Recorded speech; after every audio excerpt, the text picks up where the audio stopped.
گفتوگۆی زیاتر دەکەم لەبارەی کێشەکانی دیوانیە و هەروەها نەبوونی خزمەتگوزاریەکان بەڕێز حسام عەبادی شرۆڤەکاری سیاسی لە پارێزگای دیوانیە لەگەڵ بەڕێز حسام زۆر سپاس بۆ ئامادەبوونت لە کوردستان 24 دەکرێت پێم بڵێ کێشەکانی پارێزگای دیوانیە زیاتر چین؟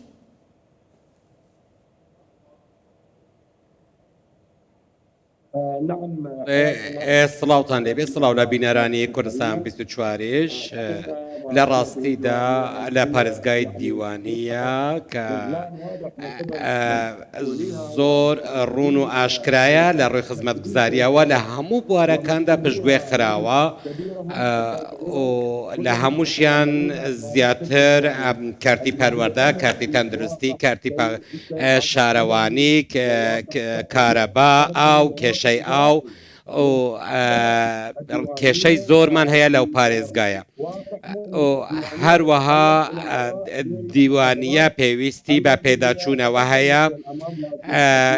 هەموو ئەوانەی کە پێشتر خۆیان کاندید کردبوو لە خولەکانی پێشووی پەرلەمان بەڵێنیان دابوو کە ئەوانە بچنە پەرلەمانەوە هەوڵ بۆ بەرەو پێشبردننی پارێزگای دیوانیە بدەم، بەڵام هەمویان کاتێک گەیشتن بە پۆستەکانیان لە بەڵێنەکانیان پاشگەز بوونەوە هیچ کاتێک گوێیان بە داواکاریەکانی خەڵکی دیوانیە نەدا، گەڕک و کۆڵانەکانی دیوانیە خەریکە ڕوبەڕووی زۆرترین کێشە لەسەر ئاستی عێراق دەبنەوە و هەروەها هەمووشیان بەڵێنی ئەوەیان داوە. ئەمڕۆ ئێمە دەبینین کاتێک کە باسی ئەو خزمەتگوزاریانە دەکەین کە پێویستن بۆ پارێزگای دیالە بۆ پارێزگای دیوانیە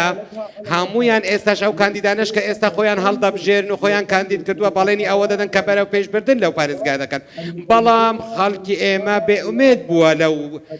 پێشێلکاریانەی کە تا ئێستا دەرهەق بە پارێزگای دیالە کراون لە کاتێکدا پارێزگای دیوانیە زۆرترین ڕێژەی دانیشتوانی لێیە،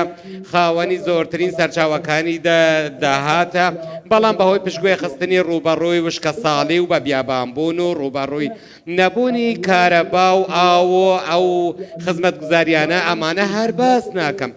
ئەمە ناکرێت ئەو هەموو کەم و کوڕیانەی کە لە پارێزگای دیالەدا هەیە بە دەربڕینی چەند وشەیەک لە ڕێگەی ئەم شاشە بەڕێزەتانەوە هەمووی بخەینە ڕوو، چونکە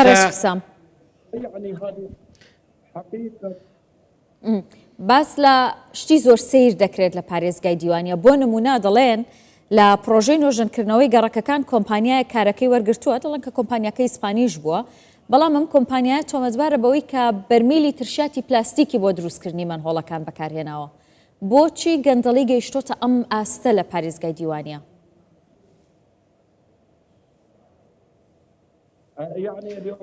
واتە بەڵێ لە ڕاستیدا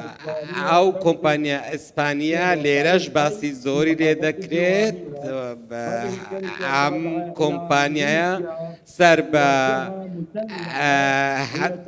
لە ڕێگەی گروپێکی چەکداریەوە هاتووەتە پارێزگاکەمان، بۆیە ئەو گەندەڵیا لە ڕێگەی ئەو خاوەن هەژمون و دەستڕۆیشتوانەوە ئەویش فێری گەندەڵی بووە و کەم تەرخەمی لە کاری خۆیدا دەکات، چونکە لەو کەم تەرخەمیەی کە دەیکات سوودێکی دارایی دەگەڕێتەوە کە گیرفانی ئەو لایەنەش گەرم دەکات کە لە ڕێگەیەوە هاتووەتە ئەو پارێزگایە. واتە من دەتوانم بڵێم ئەگەر هەر کۆمپانیایەکی بێگانە لە دەرەوەی وڵاتیش بێت چەندە دەستپاکیش بی لە وڵاتانی دیکە کاتێک دێن لە وڵاتەکەمان کار دەکەن ئەوان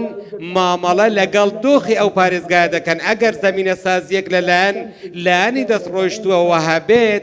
بۆ ئەوانیش خۆیان دەکەن بە هاوبەشیان. گروپە چەکدارەکان لە دیوانیە دەستڕۆیشتون؟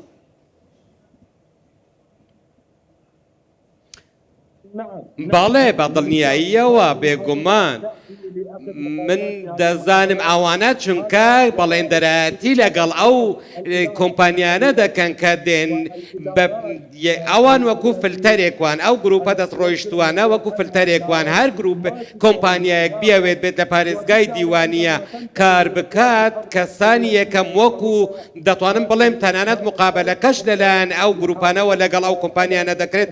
بۆ ئەو کە شێوازی کارکردیان لەو پارێزگای چۆن دەبێت شتێکی وا دەکەن زەمینە سازیەکی وا دەکەن کە بۆ هەردوو لا بەرژەوەندی تێدا بێت واتە دەتوانم بڵێم کە ئەو گروپانە کۆمپانیەکان ئێغرا دەکەن بۆ ئەوەی سوودێکی زیاتر بەدەستبێنن و سوودێکیش بۆ گروپە چەکدارەکان هەبێت. حکوومەت چییە لە دیوانیەکەواتە کاتێک گروپە چەکدارەکان ینی بەو شێوەیە دەستیان بڕوات؟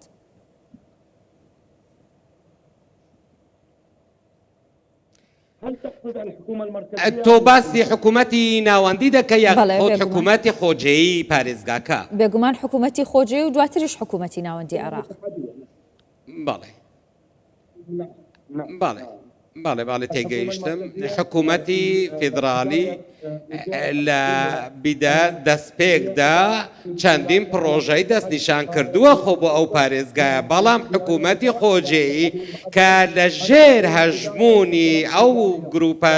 باڵادەستانەدایە ناتوان هیچ بڕیارێک دەربکەن بە بێگەڕانەوە بۆ ئەو گروپانە واتە خاوەن هەژمونن ئەوان دەستیان نەک بەسەر لایەنی سەرباز چەکداری داگرتووە بەڵکو جگە لە لایەنی سیاسیش دەستیان لە خستۆتە قۆرگی لایەنی بەڕێوەبردننی پارێزگاکەش واتە ئەمە لە زۆر پارێزگای عێراق شتێکی باوە و هەموو لایەکیش ئەوە دەزانێت و خەڵکی بە بەردەوامی گلەی ئەوە دەکەن بەڵام تا ئێستا ئەم دۆخەوەک خۆی ماوەتەوە و هەڵبژاردن دوای هەڵبژاردن چاوەڕێ دەکرێتن بۆ ئەوەی لە خولی داهاتوو گۆڕانکاری ڕووبدات بەڵام هەرچی دێت لەوەی پێشخۆی خراپتری کردووە واتە لەوەی ئەو بەڵێنانەی کە داویەتی تەنها بۆ ئەوە بۆ تا گەیشتە پۆستەکەی دواتر لە بەڵێنەکانیان پاشگەز بوونەتەوە و پشتیان لە پارێزگای دیوانیە بووە و ڕوویان کەوتۆتە کورسی و پۆستەکانی خۆیان و گیرفان و بەرژەوەندیەکە تایبەتەکانی خۆیان. سامابادی شرۆڤەکاری سیاسی ڕاستەوخۆ لە دیوانیە میوانی کوردستان 24 بووی.